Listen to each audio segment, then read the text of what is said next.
Hello, beautiful people of the internet. How are you doing today? My name is Jackie and welcome back to my YouTube channel. Today is going to be another round of NetGalley book reviews.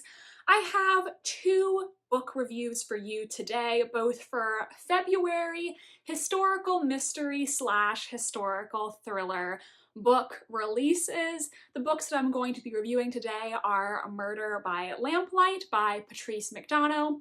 This is currently out from Kensington Books. It was published on February 20th, so by the time you're seeing this, it will be available to purchase. And the second book that I am going to be reviewing is The Rumor Game by Thomas Mullen. This will be published by Minotaur Books on February 27th. Thank you so much to the publishers for providing me with electronic copies of these books via NetGalley in exchange for an honest review. I will have timestamps in the description if you just want to hear my thoughts on one book or the other. I think that's about it for this intro, so let's dive into my thoughts on these books. The first arc that I read this month was Murder by Lamplight by Patrice McDonough. I gave this 4 stars. This is the first in a new historical mystery series set in 1860s Victorian London. Our two main characters are a female doctor and a Scotland Yard inspector. Julia Lewis has recently come back to England. She went abroad to America because in America it was legal in this time period for women to study medicine, whereas in England it was not. But due to a legal loophole, her American medical license is valid when she comes back to London. Julia has always wanted to be a doctor. Her grandfather is also a doctor, and so now she is working with him as well as running her own clinic in Whitechapel in the East End of London. Our main male character is Detective Inspector Richard Tennant of Scotland Yard's H Division, and one day he and his men are investigating the brutal murder of a clergyman. He asks for Dr. Lewis to come examine the body, expecting to get Julia's grandfather, Dr. Andrew Lewis, but he gets Julia instead. Tennant is initially taken aback by having a female doctor come to the scene. He obviously has not seen a female doctor before. That's something that in this time period is pretty much unheard of. But Julia is not daunted and she ends up helping him consult on this murder. More and more bodies killed in similar ways keep popping up, and so it seems like they have a potential serial killer on their hands. Both Tennant and Julia start receiving messages from the killer, and the two of them end up forging a tentative alliance to figure out who is behind this violent crime spree. This was honestly a pretty solid debut historical mystery, and it is a series that I could see myself potentially continuing. Kensington has apparently already expressed interest in 2 more books in the series, so hopefully more details will come out about those in the near future. I don't know if it's just because these are the shows that I have been watching recently, but this book kind of reminds me if you combined Miss Scarlet and the Duke with Ripper Street and just set it 20 years earlier. That is totally the vibe that I got from this book, because the two main characters, Richard and Julia, they gave me very much like season 1 Miss Scarlet and the Duke vibes, where she's this very independent, this headstrong woman trying to make it in a male-dominated profession, and he doesn't really think that it's appropriate for a woman to do these sort of things, but he also can't help but be intrigued by her, and so they have this kind of delightful back and forth where she sometimes kind of needles him, and it really gave me season 1 William and Eliza vibes. And even there's one point where we find out, okay, so for those of you who haven't seen Miss Scarlet and the Duke, the reason he's called the Duke is because his last name is Wellington, as in the Duke of Wellington. And there's even a part in this book where Richard Tennant tells Julia that his middle name is Wellesley after the Duke of Wellington. And I was like, you've got to be kidding me. Why couldn't his middle name have been after some other 1800s military hero? So that was funny. But it has this gritty, more realistic tone, and the East End setting of Ripper Street. I've been binge watching Ripper Street for the first time in the past month or so, and so it really gives me that kind of tone. There also are several like components in this book that are very close to things that happen in season 1 of Ripper Street that I've just been watching. So it really reminded me of if you took these two things and combined them together, you would get this book. And I'm not mad about it, you know? I like both of these shows, so I'm not complaining. I really did find the characters likable, and I'm interested to see how their relationship will progress throughout potential future installments. I think they ended the book in a really great place, and I'm interested to see how their tentative friendship and partnership can transform and potentially develop into a romantic partnership. The character of Tennant also seems to be afflicted with what we would nowadays call PTSD. He is a Crimean veteran, so that is an interesting character detail that I would like to see where that's going to go in the future books. I wonder if potentially there could be a storyline with Julia using her medical knowledge to help him manage his PTSD symptoms. So I'd be interested to see how that storyline is going to go. This book also does touch on a lot of relevant Victorian social issues. It mentions poverty, workhouses, homophobia, xenophobia. So that was all really, really interesting to me. One thing I really like about reading historical fiction or watching historical TV shows is getting to explore these issues and real world events from the past. So I thought that was interesting. I did guess who the murderer was in this book. However, I have to say I wasn't upset that I guessed. I was actually really excited that I was right. So I do think it was a well-constructed mystery, even though I did guess correctly. It wasn't like when you guess whodunit in a mystery and you're annoyed, you feel like it was too obvious. I felt like I had to work for it a little bit, so I was happy with how everything wrapped up. I do think it is important to mention that this book is a little violent. Now, a lot of these historical mystery books that I read generally keep it pretty light, but this one, the crimes are very graphic. So if you're someone who is a bit squeamish, I don't know if this is the book for you. I did put some content warnings in my Goodreads review, so if you want to know a little bit more about what I'm talking about, you can go to that review and see if you think this is something that you can handle.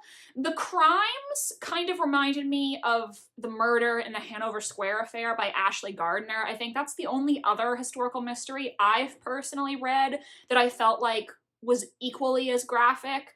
So I just think that's important to mention because I was kind of surprised, like, that the book went there. Just letting you know that the way that these men are being killed is pretty gruesome. I think my biggest issue with this book was that in the course of their investigation, Inspector Tennant and Dr. Lewis, they interview a lot of people, and it was very hard for me to remember all of the characters that I was meeting. Some of them even have the same names, which obviously is historically accurate because a lot of Victorian people were named William, Elizabeth, Henry, Jane, Margaret, etc., etc., but it made it more difficult for me to remember who was who, and I think that was really my biggest complaint about this book. There also was a part of the book where Tennant realizes that Julia does not wear a corset. And I didn't care for that because, as you know, if you've watched my historical fiction pet peeves video, I don't like it when historical fiction authors talk crap about the corset. I know a lot of people who are experts in historical fashion who say that corsets really are not as limiting or uncomfortable as some people think. Also, so then what is she wearing underneath her dresses? Because the brassiere hasn't been invented for, what, like 60 to 80 more years, I think? So what undergarments is she wearing if she doesn't wear a corset? I don't know. I think those are all of my main thoughts on Murder by Lamplight. I did enjoy it overall, and I would check out a potential sequel. So now let's talk about the second arc that I read in February, The Rumor Game by Thomas Mullen.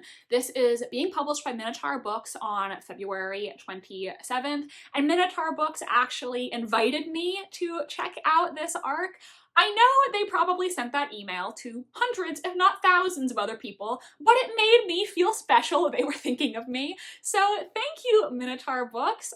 Great to know that you're happy with my reviews, and I look forward to hopefully reading many more of your historical mystery releases. This book I ended up giving 3 stars. I do think it was a solid book, and really I think the reason I didn't give it a higher rating is because of just my personal reading preferences, but I do think it is all in all a good book, and it is definitely going to be a good book for other people who have different tastes than I do. First of all, this book is set during World War II, and anyone who has watched my videos for a while knows that I am not a huge World War II fan. It's just not one of my personal favorite historical eras to read about. I would choose like the Georgians or the Victorians over World War II any day of the week. So if you are a lover of World War II fiction, this is probably going to be a little more up your alley and something you may want to check out. This is a historical thriller set in Boston, and I did really like the Boston setting. I don't know if I've ever read a historical fiction book set in Boston before. I've definitely never read a historical mystery or historical thriller set in Boston, so I enjoyed the setting in this. We are following 2 main characters in this book as well and getting both of their perspectives. First, we have Devin, and Devin is working for the FBI. Because of his job, he hasn't been called to fight overseas, and he is really struggling to feel fulfilled in his life. He sort of feels bad that he hasn't had to fight when all of these other men that he knows have had to leave their lives behind to go serve their country. Devin also comes from an Irish Catholic family. His father always wanted Devin to join the FBI. He is the only son in the family. But even though this is Devin's father's dream for him, he is still struggling with his position. He feels like maybe he should be doing something else with his life. And he is one of the only Catholics at the FBI, which is something that really sets him apart from a lot of his co-workers. Devin and his partner are called to a murder scene. A Jewish factory worker has been killed in a historically Italian neighborhood, which is a little odd because they're not sure what this Jewish man was doing in this Italian-American neighborhood in the first place. In this time period where a lot of the different groups living in Boston are having a lot of conflict and anti-Semitic rhetoric is currently raging. They do begin to wonder if potentially this man's murder is a hate crime or if it is related to events going on at the factory where the dead man worked. Our other main character is Anne Lemire. Anne is a female reporter working for a newspaper called The Star. She writes a recurring column called The Rumor Clinic, where she dispels misinformation. Now, her male boss really wants her to write more so fluff pieces, but Anne wants to be a serious journalist. She starts investigating behind her boss's back these rumors about anti-Jewish propaganda being distributed throughout Boston. Her boss doesn't want her to get involved with this, but to Anne it's really important and she wants to be able to make a change by investigating this story.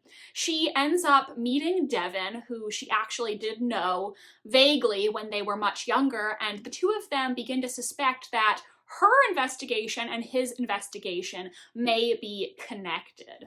Things that I liked about this book. One, I feel like Thomas Mullen clearly knew this time period very well. It felt very realistic and well-researched, but it wasn't info dumpy. Sometimes when you read a historical fiction book, it's clear that the author has done a lot of research and they insert that research into the book in a way that feels stilted and unnatural, but that wasn't the case here. His knowledge came through in a way that to me felt more organic.